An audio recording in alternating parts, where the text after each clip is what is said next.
Usually Ravi sir ನೋಡಬೇಕು ಅನ್ನೋದೇ ಎಷ್ಟೋ ಫ್ಯಾನ್ಸ್ ಆಸೆ, ನೋಡಿದರೆ ಸಾಕು, ಒಂದು ಸೆಲ್ಫಿ ಸಿಕ್ಕರೆ ಸಾಕು ಅಂತ ಇರುತ್ತೆ. ಈವನ್ ರಚಿತಾ ಮ್ಯಾಮ್ ಅವರು ಕೂಡ ಹೌದು. ಸೊ ಹಿಂಗಿರ್ಬೇಕಾದ್ರೆ ಅವರು ನಿಮ್ಮ ಸ್ಕಿಟ್ಗಳನ್ನು ನೋಡಿ ಒಂದಿಷ್ಟು ಇನ್ಪುಟ್ಸ್ ಕೊಡ್ತಿದ್ರು, ನಿಮಗೆ ಗೈಡ್ ಮಾಡ್ತಿದ್ರು. ಅವ್ರ ಜೊತೆ ವರ್ಕ್ ಮಾಡಿದ ಎಕ್ಸ್ಪೀರಿಯನ್ಸ್ ಹೇಗಿತ್ತು? ನಾನು ರವಿ ಸರ್ನ ಚಿಕ್ಕ ವಯಸ್ಸಿನ ನೋಡ್ಕೊಂಬಂದಿದ್ದೀನಿ. ನಮ್ಮ ತಂದೆದು ಅವ್ರದ್ದು ಒಂದು ಪರಿಚಯ. ಅದು ಬಿಟ್ಟು ರೈತರ ಕಡೆ ಒಂದು ಸಿನಿಮಾಲಿ ರವಿ ಸರ್ ಬಂದು ಗೆಸ್ಟ್ ಅಪಿಯರೆನ್ಸ್ ಮಾಡಿಕೊಟ್ರು, ಇಡೀ ಸಿನಿಮಾ ಟೈಮ್ ಕೊಟ್ಟಿದ್ದು. ಅದಾದಮೇಲೆ ನಮ್ಮದು ಅವ್ರ ಬಾಂಡಿಂಗ್ ಹಂಗೆ ಇತ್ತು. ಈ ಒಂದು ಶೋನಲ್ಲಿ ಜಾಸ್ತಿ ಆಯಿತು. ಪ್ರತಿ ಒಂದು ಅಂದರೆ ನಮಗೆ ಬ್ರೇಕ್ ಸಿಕ್ಕಿದಾಗೆಲ್ಲ ಪಾಪ ಕ್ಯಾರವನ್ ಹೊಡೆ ಕರೆದಿ ಅಂದರೆ ಆ ಶೋ ಹೊರ್ಸ್ಬಿಟ್ಟು ಆಚೆ ಬಂದು ಕೂತ್ಕೊಂಡಾಗಲೂ, ಸೋಫಾ ಮೇಲೆ ಕೂತ್ಕೊಂಡಾಗಲೂ ನೀವು ಹಿಂಗೆ ಮಾಡ್ಬೇಕು, ಹಿಂಗೆ ಮಾತಾಡಿ, ಹಿಂಗಿರಿ ಅಂತ ಪ್ರತಿಯೊಂದು ಗೈಡ್ ಮಾಡೋರು. ಮತ್ತು ಲೈಫಲ್ಲಿ ನೀವು ಹಿಂಗಿರಬೇಕು, ಯಾಕಂದರೆ ಈ ಒಂದು ಶೋ ಆಗಿರ್ಬೋದು, ಈ ಶೋ ಆಚೆ ಬಿಟ್ಟು ಹೋಗಾದ್ಮೇಲೆ ನೀವು ಹಿಂಗೆ ಎಲ್ಲ ನಡ್ಕೊಬೇಕು, ಎಷ್ಟು ಪಾಸಿಟಿವ್ ಆಗಿದೆ ನಿಮಗೆ, ಇದನ್ನೆಲ್ಲ ಪ್ರತಿಯೊಂದು ಹೇಳ್ಕೊಡೋರು. ಊಟದ ವಿಚಾರ ಬಂದರೂ ಅಷ್ಟೇ, ನಾವು ಹೊಟ್ಟೆ ಹಸಿ ಅಂತ ಹೇಳೋದೇ ಬೇಕಾಗಿಲ್ಲ. ನಾನ್ ವೆಜ್ಜು, ಆಮೇಲೆ ಗಿನ್ನು, ಸ್ನ್ಯಾಕ್ಸ್ ಐಟಮ್ಸು, ಸ್ವೀಟ್ಸು ಎಲ್ಲ ಪ್ರತಿಯೊಂದು ಬರೋದು.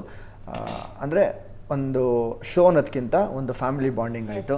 ಒಂದಷ್ಟು ಲೈಫ್ ಲೆಸನ್ ಕಲ್ತ್ವಿ, ನಾವು ಹೆಂಗೆ ಇರಬೇಕು ಅಂತ. ನಾವು ಹಿಂಗೆಲ್ಲ ಇರ್ಬೋದು, ಹಂಗಿರ್ಬೋದು ಅಂತ ನಾವು ಏನೇನು ಅನ್ಕೊಂಡಿರ್ತೀವಿ, ಅವ್ರಿಗೆ ನಮಗಿಂತ ಒಂದು 100 ಪಟ್ಟಷ್ಟು ಎಕ್ಸ್ಪೀರಿಯೆನ್ಸ್ಗಳಾಗಿದೆ. ಲೆಜೆಂಡ್ ಅಂತ ಹೇಳ್ತೀವಿ ಇವತ್ತು. ಅವ್ರ ಮುಂದೆ ನಾವು ನಿಂತ್ಕೊಂಡು ಪರ್ಫಾರ್ಮೆನ್ಸ್ ಮಾಡೋಕ್ಕೆ ತುಂಬ ಖುಷಿ ಆಗುತ್ತೆ. ಭಯ ಅನ್ನೋದಿರ್ತಾ ಇರಲಿಲ್ಲ. ರವಿ ಸರ್ ಹೆಂಗೆ ಅಂತ ಹೇಳಿದ್ರೆ, ನೀನು ಮಾಡಿದ ತಪ್ಪು ಅಂತ ಹೇಳೋರು. ನೀನು ನನ್ನ ಫೇವರ್ ಆಗಿದೆಯಾ, ಇವರಾರು ನನ್ಗೆ ಯಾರು ಗೊತ್ತಿರೋರು, ನೀನು ನನಗೆ ಗೊತ್ತಿರೋರು ಮಗ, ಅದೆಲ್ಲ ಎಂಥದ್ದು ಇಲ್ಲ, ನೀನು ತಪ್ಪು ಅಂತಲೇ ಹೇಳೋರು. ಅದಾದಮೇಲೆ ಸೈಲೆಂಟಾಗಿ ಬಂದು ತಾಳ್ಮೇಲೆ ಕೂತ್ಕೊಂಡು ಹೇಳ್ಕೊಡೋರು, ಹಿಂಗೆ ಮಾಡಬೇಡ, ನೆಕ್ಸ್ಟ್ ಹಿಂಗೆ ಮಾಡು. ಒಬ್ರಿಗೆ ಅಂತನಲ್ಲ, ಪ್ರತಿ ಒಬ್ರು ಕೂತ್ಕೊಂಡು ಮಾತಾಡ್ಸೋರು. ಯಾರೊಬ್ರು ಸೈಲೆಂಟಾಗಿ ಕೂತಿದ್ರು ಅದನ್ನು ತುಂಬ ಗಮನಿಸೋರು. ಯಾಕೆ ಸೈಲೆಂಟಾಗಿ ಕೂತಿದ್ಯಾ, ಏನಾಯಿತು, ಪ್ರಾಬ್ಲಮ್ ಏನು, ಅದನ್ನು ಸಾಲ್ವ್ ಮಾಡಿಸೋರು. ಈ ಥರ ಎಲ್ಲ ಪ್ರತಿಯೊಂದನ್ನು. ನಮ್ಮ ಬಾಸು ಅಷ್ಟೇ, ರಚಿತಾ ರಾಮ್ ಅವರು ಅಷ್ಟೇ ತುಂಬ ಪ್ರೀತಿಯಿಂದ ಮಾತಾಡ್ಸೋ. ಅವ್ರಿಗೂ ಅಷ್ಟೇ, ನಿಮ್ಗೆ ಇಷ್ಟ ಅಂದರೆ ಇಷ್ಟ, ಕಷ್ಟ ನೀನು ಚೆನ್ನಾಗಿ ಮಾಡಿರೋ ಡೈರೆಕ್ಟಾಗಿ ಆನ್ ಫೇಸೇ ಹೇಳೋರು, ನನಗೆ ಇಷ್ಟ ಆಗಿಲ್ಲ ಇವತ್ತು ಪರ್ಫಾರ್ಮೆನ್ಸ್, ನೀವೇನು ಮಾಡಿಲ್ಲ, ಬೇಕಾಬಿಟ್ಟು ಮಾಡಿದ್ರಿ, ಡೈರೆಕ್ಟಾಗಿ ಹೇಳೋರು. ಅದೇ ನೆಕ್ಸ್ಟ್ ಪರ್ಫಾರ್ಮೆನ್ಸ್ ನಾವು ಅದನ್ನು ತಿತ್ಕೊಂಡು ನೀಟಾಗಿ ಮಾಡಿದಾಗ, ನೋಡಿ ಇದು ಬೇಕಾಗಿರೋದು, ಇದು ಸೂಪರಾಗಿ ಮಾಡಿದ್ರಿ ಅಂತ ಹೇಳೋರು. ಆ ಥರ ನಮಗೂ ಒಂದು ಬೇಕಾಗಿತ್ತು. ಯಾಕಂದರೆ ನಾವು ಮಾಡಿದ್ದೆಲ್ಲ ಸರಿ ಅಂತ ಅಂದ್ಕೊಂಡೋದಾಗ, ಬೇಡಪ್ಪ ಯಾರು ನಮ್ಗೆ ಹೇಳೋರೆಲ್ಲ ಕೇಳೋರಿಲ್ಲ, ನಾವು ಹೆಂಗೋ ಮಾಡ್ಬೋದು ಅಂತ ಹೇಳಿ ಅಲ್ಲಿ ಯಾರೋ ಒಬ್ರು ಇದ್ದಾರೆ ಅಂತ ಹೇಳಿದಾಗ ಆ ಭಯ ಭಕ್ತಿಯಿಂದ ನಾವು ಮಾಡ್ತಿದ್ವಿ. ಪ್ರತಿ ಪರ್ಫಾರ್ಮೆನ್ಸು ಅಷ್ಟೇ.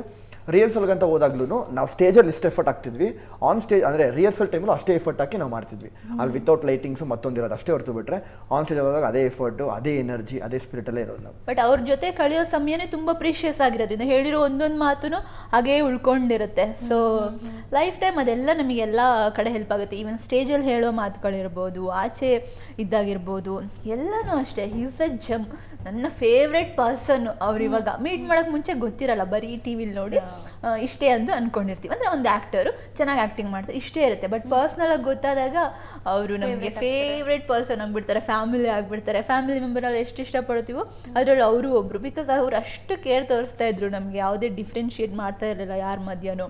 ಹಾಗಾಗಿ ಮ್ಯಾಮ್ ಕೂಡ ತುಂಬ ಕ್ಯೂಟ್. ಅವ್ರ ಜೊತೆ ಇದ್ದಿದ್ದು ಕೂಡ ಒಂದು ಹೀರೋಯಿನ್ ಜೊತೆ ನಾನು ಟೈಮ್ ಸ್ಪೆಂಡ್ ಮಾಡಿದ್ದೀನಿ ಅಂತಂದರೆ ಅದು ರಚಿತಾ ಮ್ಯಾಮೇ. ಸೊ ಹಾಗಾಗಿ ಅವ್ರ ಜೊತೆ ಇರೋ ಬಾಂಡಿಂಗ್ಸ್ ಕೂಡ ಮೆಮೊರೇಬಲ್ ಆಗಿರುತ್ತೆ ಯಾವಾಗಲೂ.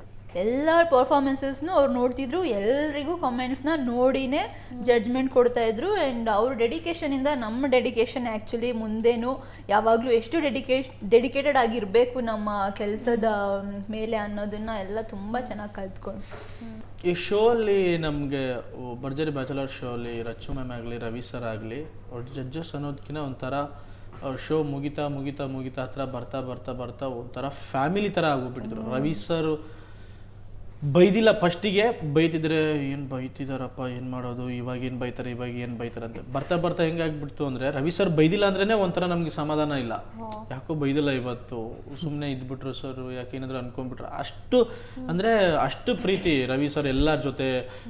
ಆ ಗ್ಯಾಪ್ ಮಧ್ಯದಲ್ಲಿ ಎಲ್ಲರ ಹತ್ರ ಬಂದು ಕೂರೋದಾಗಲಿ, ಎಲ್ರಿಗೂ ಸ್ವೀಟ್ ತರಿಸ್ಕೊಡೋದಾಗಲಿ, ಒಂಥರ ರವಿ ಸರ್ ಇದ್ದರೆ ನಮ್ಮ ಸೆಟ್ ಅಂತಲ್ಲ, ಎಲ್ಲ ಸೆಟ್ಟಲ್ಲೂ ರವಿ ಸರ್ ಇದ್ದರೆ, ಅಲ್ಲಿ ಈಗ ಮಠಗಳೆಲ್ಲ ಅಲ್ಲಿ ದಾಸೋಹ ಇರುತ್ತೆ ಗೊತ್ತಾ, ರವಿ ಸರ್ ಇದ್ದರೆ ಆ ಥರ ದಾಸೋಹ ಎಲ್ಲರಿಗೂ. ಒಬ್ಬರಿಗೆ ಕಂಟೆಸ್ಟೆಂಟ್ ಇಟ್ಕೊಂಡು, ಅಲ್ಲಿ ಕೆಲಸ ಮಾಡೋರು ಇಟ್ಕೊಂಡು, ಡೈರೆಕ್ಷನ್ ಡಿಪಾರ್ಟ್ಮೆಂಟ್ ಇಟ್ಕೊಂಡು ಎಲ್ಲರಿಗೂ ಊಟ ಅವ್ರು ಅಲ್ಲೇ ಇದ್ದರೂ ಅಲ್ಲಿಗೆ ಹೋಗಿರುತ್ತೆ ಊಟ. ಸ್ವೀಟ್ಸು ಏನೇ ತರಿಸೋರು ಸ್ವೀಟ್ಸ್ ಅಲ್ಲಿಗೆ ಹೋಗಿರುತ್ತೆ. ಮತ್ತು ಎಲ್ಲರಿಗೂ ಮಾತಾಡಿಕೊಂಡು ಕಾಲು ಎಳ್ಕೊಂಡು, ನಾವು ಚಿಕ್ಕವರಿರ್ಬೇಕಾದ್ರೆ ನಮ್ಮ ಅಪ್ಪವರು ಕಾಲದಲ್ಲಿ ಅವರು ಹೀರೋ ಆಗಿದ್ದವರು, ಆವಾಗ ನಾವು ಟಿ ವಿಲಿ ನೋಡ್ಕೊಂಡು ಹಂಗೆ ಹಿಂಗೆ ಅಂತ ಫುಲ್ಲು ಅಷ್ಟು ಅವರೆಲ್ಲ ಎಷ್ಟಿಷ್ಟು ಸಿನಿಮಾಗಳು ನೋಡ್ತಿದ್ವಿ, ರಾಮಾಚಾರ್ಯ ಅವೆಲ್ಲ ಫಿಲ್ಮ್ ಎಲ್ಲ. ಇವಾಗ ಅಂಥ ಲೆಜೆಂಡು, ಇವಾಗ ನಮ್ಮ ಇಂಡಸ್ಟ್ರಿಲಿ ಒಬ್ಬ ದೊಡ್ಡ ಲೆಜೆಂಡ್ ರೀ. ಅವ್ರ ಮುಂದೆ ನಾವು ನಿಂತ್ಕೊಂಡು ಮಾತಾಡೋದಾಗಲಿ, ನಾವು ಮಾತಾಡಿಲ್ಲ ಅಂದರೆ ಅವರೇ ಮಾತಾಡ್ಸೋರು. ಮಾತಾಡ್ರು, ಏನಕ್ಕೂ ಮಾತಾಡಲ್ಲ, ಮನಸ್ಸಲ್ಲಿರೋದು ಹೊರಗಡೆ ಹಾಕಿ ಅವ್ರಿಗೆ ಅದೇ ಅಂದ್ರೆ ಸ್ಟ್ರೇಟ್ ಆಗಿ ಹೇಳೋದು, ಚೆನ್ನಾಗಿ ಮಾಡಿದೆ ಮಾಡಿದ್ಯಾ, ಮಾಡಿಲ್ಲ ಅಂದ್ರೆ ಮಾಡಿಲ್ಲ, ನೀನು ನೆಕ್ಸ್ಟ್ ಟೈಮ್ ಕರೆಕ್ಟ್ ಆಗಿ ಮಾಡು, ಮಾಡಿಲ್ಲ ಅಂದ್ರೆ ಮತ್ತೆ ಮಾಡ್ಸೋರು ಬೈದ್ಬಿಟ್ಟು ಮಾತಾಡು, ನಿನ್ ಮನ್ಸಲ್ಲಿ ಏನಿದೆ ಮಾತಾಡು, ಬೈತೀಯಾ ಬೈ, ಅಳ್ತೀಯ ಅಳು, ನಗ್ತೀಯ ನಗು, ಮನ್ಸಲ್ಲಿ ಇಟ್ಕೋಬೇಡ ನಗು ಅಂತ.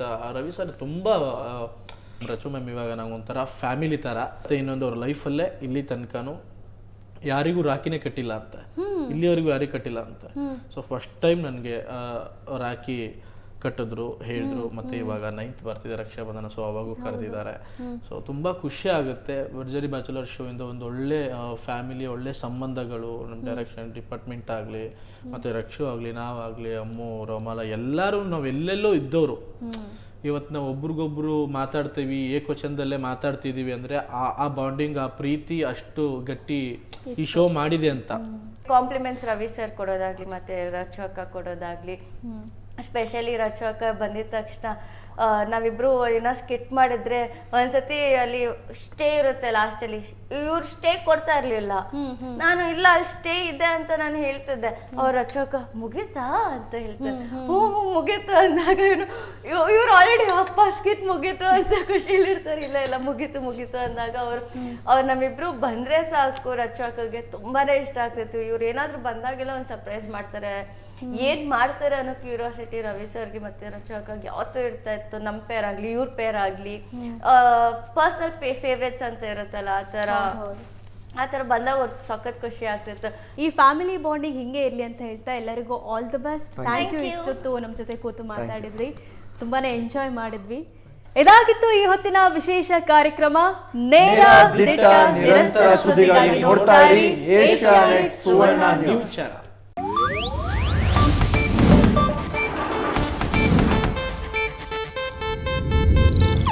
ಇದು ಏಷ್ಯಾನೆಟ್ ನ್ಯೂಸ್ ನೆಟ್ವರ್ಕ್ ಪ್ರಸ್ತುತಿ.